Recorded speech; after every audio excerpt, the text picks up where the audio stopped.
The 12 Unthinkable Horrors of Human Existence by M Probulos. While the title may appear depressing, this is actually a book of joy, purpose, and hope. It is for those who do not think faith is a virtue. It promotes reason, rationality, the scientific method, and skepticism. Therefore, this book is against anything based on faith without evidence. Now, this includes superstition, pseudo-science, junk science, the supernatural, and religion. It's not meant to persuade anybody, but it can be illuminating for those who are on the fence, for those who have either lost their faith or have questions, because it brings up some very interesting concepts. For someone who is already a non-believer, someone who is not religious, these won't appear to be horrors at all. You already accept them.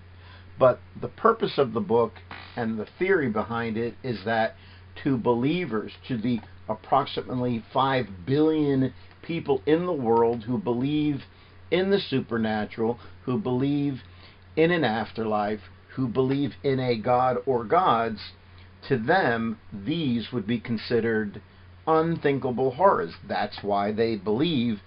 To believe otherwise is just too horrible to even consider. I want to just give a very brief overview, and I will have more videos with more detailed explanations. Every one of these is a chapter, and some are 20, 30, and some have actually been expanded to several hundred pages. The first unthinkable horror is there's no afterlife. You don't go to heaven or hell. Like all other living organisms, you die and your molecules and your atoms are recycled to be part of other substances and other structures in life. Number 2, there is no God or universe answering your prayers. There is no evidence that this happens. Studies have shown that prayer does not do anything. It doesn't have any effect. And my saying is, don't pray, actually do something. Prayer is something that people do who are actually quite lazy. You're actually beseeching a deity that's already decided on the course of events based on physics and natural laws, and you're asking this deity to change them on your whim, what you want. There's nobody answering your prayers. You need to take personal responsibility.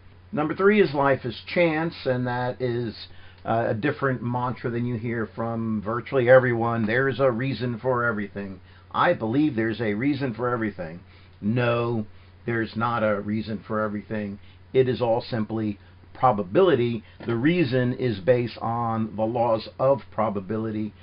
If you behave in a certain manner, then you're going to invite certain consequences. If you jump out of a building, the law of probability and gravity will take over.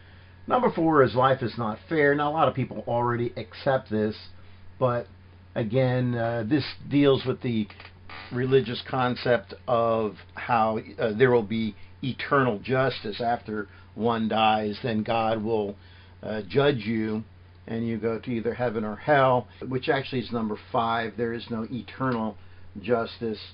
Number 6, God is the invention of man. Basically, we made it all up. Again, I call it a spandrel. Essentially, there's a certain area or development of our brain that leans toward superstition, seeing patterns where they don't belong, assuming that there's an agent controlling our lives. Every single person you talk to is convinced that their faith, their denomination, is the one true religion, and all the others are false. All the other believers are deceived. If a Jehovah's Witness talks to you, they're convinced, they can prove it, they know for sure. And then if a Mormon comes to your door, they're convinced, they know for sure, God answers their prayers.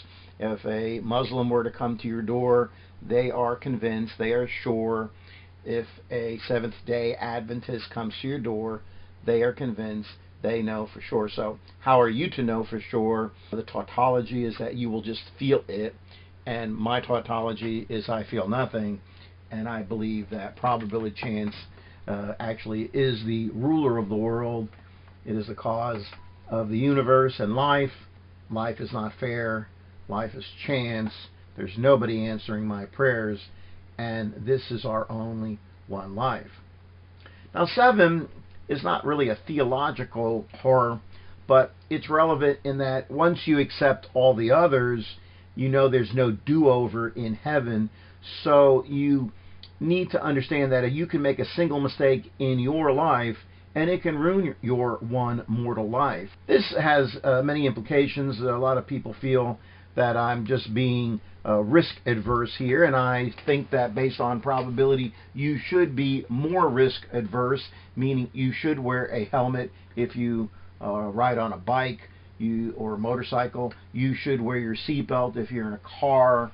You should avoid high-risk behaviors, or certainly accept the consequences of them. The goal here is don't be stupid and understand the role of statistics in life. In other words, what will kill most of us, particularly in the United States, is heart disease, cancer, and stroke.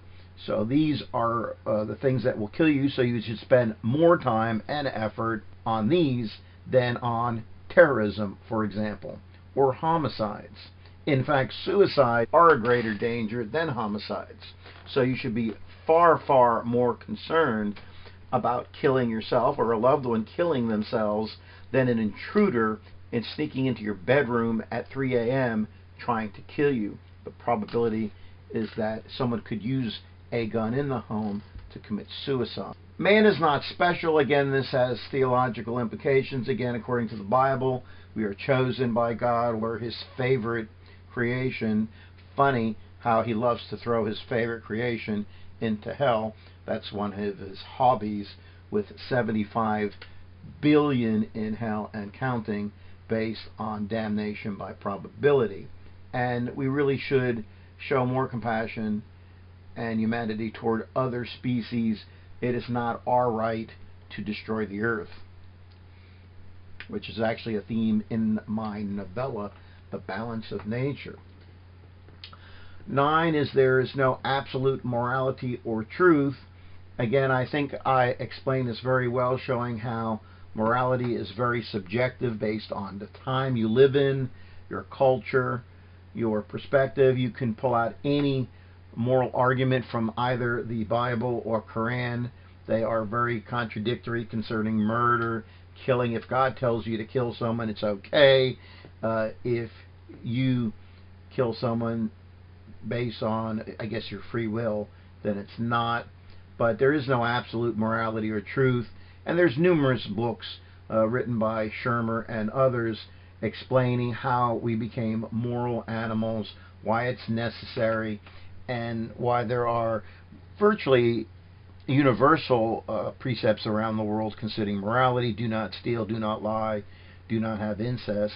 But again, there are actually a few contradictions throughout the world. Number 10 is free will is a myth. I am considered a hard determinist, and I believe that based on probability and both endogenous, internal, and exogenous, external factors, that when you make a choice or an action, you could not have done otherwise.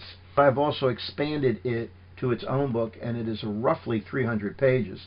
So it takes a slightly different view on the free will issue. I think it's very comprehensive, and again, I make very explicitly the difference between free will and making a choice and personal responsibility. A lot of people confuse these concepts. Just accepting the fact that we don't have free will in the biblical sense to make any choice freely at any given moment, which of course is a myth, that it does not mean we cannot be held responsible for our actions if we kill somebody, because you're always making choices. One of the concepts of free will is a myth is that there is no absolute evil. There are simply broken people. Unthinkable Horrors 11 and 12 are interesting. Technically, you could remove them from this book and it really would not lose any of its impact. But I wanted to show that unthinkable horrors are not just religious based, but they are simply ideas or concepts that a lot of people believe because they want to believe. It's wishful thinking, and for certain people thinking otherwise, it's too horrible to think of. 11 is experts can be wrong. This is kind of something that falls into the free thought area where it's great for debate. When are experts wrong? And this is an area where we won't agree. Secular humanists will not agree. An example would be with all these doomsday preppers. You know, how much do you prep for disasters? Now, obviously, if you live in an earthquake zone or you live in a flood zone, you should be prepped with water and batteries and provisions, because every 30 to 100 years you're going to be flooded out, or you could have an earthquake. One of the things you could say is you want to plan pessimistically but think optimistically.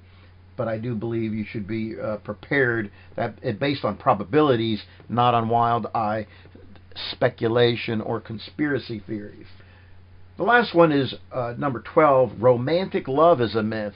And again, I just could not resist this one. I think it's just so self-evident. For one, there is a biblical concept in that what God had put together, no man shall put asunder.